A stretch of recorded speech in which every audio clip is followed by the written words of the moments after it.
5 संतान हुई। इन 5 संतानों में से 3 बेटियां थीं और 2 पुत्र थे। 3 कन्याएं कौन कौन सी?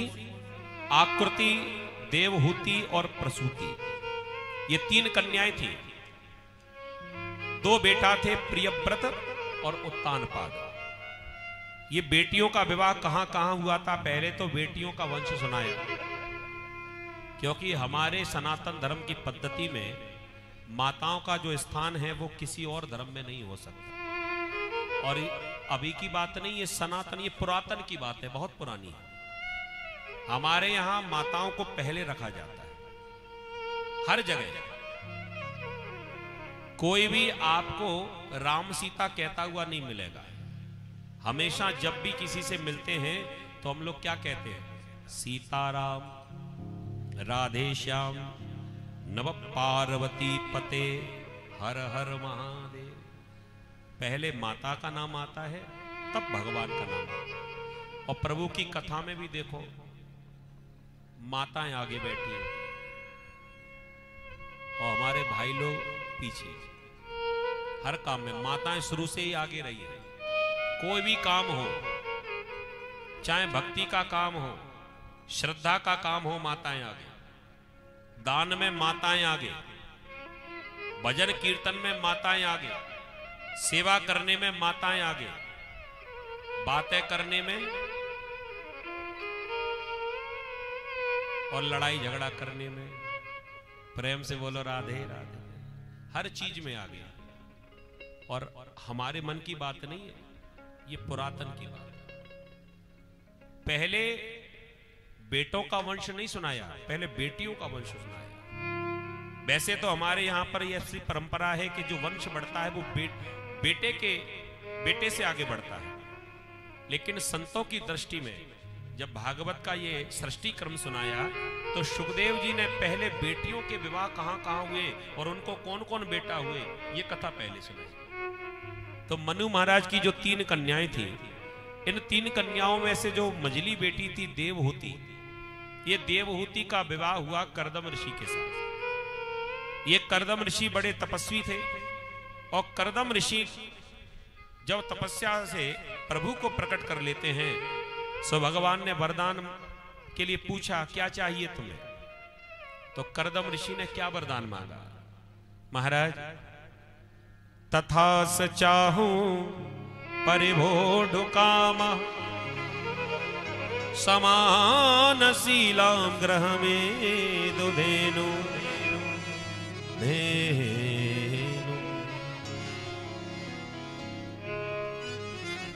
हम विवाह करना चाहते हैं। भगवान को हंसी आ गई, जब विवाह ही करना था तो बाबा जी काय को बने? विवाह तो वैसे ही हो जाता। कह दिया महाराज विवाह तो हो जाता, लेकिन जैसी कन्या हम चाहते हैं शायद वैसी ना मिलती। तुम कैसी चाहते हो? कह दिया समान शीलाम ग्रह में दुधेनु, मेरे स्वभाव के समान मेरी पत्नी होना चाहिए। और बात भी सही है, जीवन साथी अगर हमारे अनुकूल मिल जाए, हमारे जैसा, तो जीवन स्वर्ग। और अगर जीवन साथी हमारे अनुकूल ना मिले तो अच्छा भला जीवन भी नरक। अगर भले हो तो दोनों ही भले हो, तो जीवन की गाड़ी चलती रहे। अब बताओ, कभी ऐसी गाड़ी चल सकती है एक तरफ हो ट्रैक्टर का टायर और दूसरी तरफ लगाओ स्कूटर का छोटा सा टायर? कैसे काम चलेगा? एक जैसे होना चाहिए ना स्वभाव में। एक संत तो ये कह रहे थे कि दुष्ट भी हो तो दोनों ही हो तो काम चल जाएगा। तो इतनी तपस्या करने के बाद जब कहा कर्दम ऋषि ने कि हम विवाह करना चाहते हैं, भगवान कहने लगे कि इतने वर्षों की तपस्या तुमने विवाह के लिए तो नहीं की। मूल कारण बताइए कि आपने ये वरदान क्यों मांगा? तो कर्दम जी हाथ जोड़कर कहने लगे कि हमारा इतनी तपस्या करने का और अपने स्वभाव वाली पत्नी को मांगने का मूल कारण यह है कि जब मेरे ही समान भजनानंदी मेरी पति होगी, मेरी पत्नी होगी और मैं उसका पति बनूंगा, तो हमारी जो संतान होगी वो कोई साधारण नहीं होगी। क्या चाहते हो संतान के रूप में? कह दिया प्रभु अब ये भी बताना पड़ेगा। कह दिया तो सीधी सीधी बात कह दी, चाहूं तुम ही समान सुत, तुम्हारे जैसा बेटा चाहिए।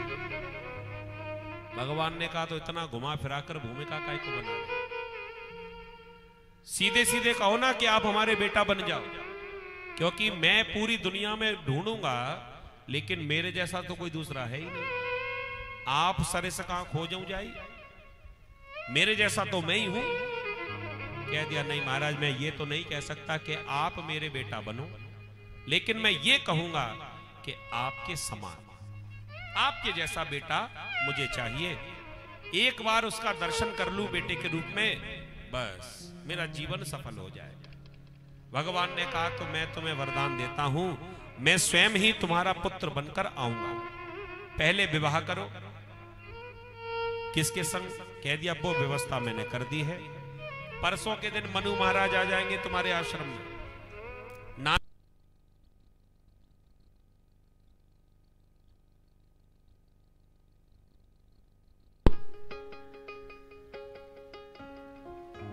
बोलिए भक्तवत्सल भगवान की जय।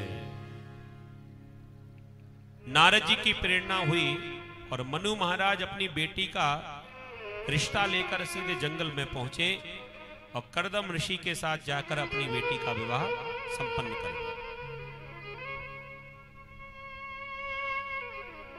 मनु महाराज अपनी कन्या का दान कर रहे हैं और विदा करके जब अपने महल वापस लौट कर आ गए, आज ही विवाह हुआ था और महाराज करदम जी की आज ही समाधि लग गई। और ये समाधि इतनी बड़ी लगी कि धीरे धीरे वर्षों बीत गई, अपनी पत्नी को आंखें खोलकर देखा तक नहीं। और ये समाधि 100 वर्षों की हो गई। जिस दिन विवाह हुआ था उस दिन आंखें बंद करके भजन करने बैठे, 100 वर्ष बीत गए। 100 वर्षों के बाद में जब समाधि खुली तो क्या देखते हैं कि एक बुढ़िया आश्रम में लगी है झाड़ू लगाने। करदम ऋषि को बड़ा अचंभा हुआ कि ये है कौन। जाकर परिचय पूछा कि कौन हुआ आप। उन्होंने अपना परिचय दिया, महाराज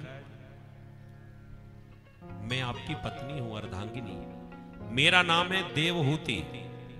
याद करिए मनु महाराज की कन्या का विवाह आपके साथ हुआ था, मैं मनु महाराज की कन्या ही हूं और आप मेरे पति हैं। जब ध्यान दिलाया बड़ी मुश्किल से याद आया, अरे राम राम, मेरी तो समाधि लग गई थी और तुम्हारे स्वरूप को क्या हो गया, तुम तो बड़ी सुंदर थी। कह दिया चाहे किसी को कितनी भी सुंदरता मिल जाए लेकिन ये कभी परमानेंट नहीं रहते। ये रूप, ये स्वरूप, ये पद, ये प्रतिष्ठा, ये धन, ये वैभव, ये एक ना एक दिन हाथ से जरूर चला जाएगा। जिस सुंदरता पर हम आज अभिमान कर रहे हैं, ये पक्की बात है कि कल आगे ये रूप भी हमारे हाथों से चला जाए।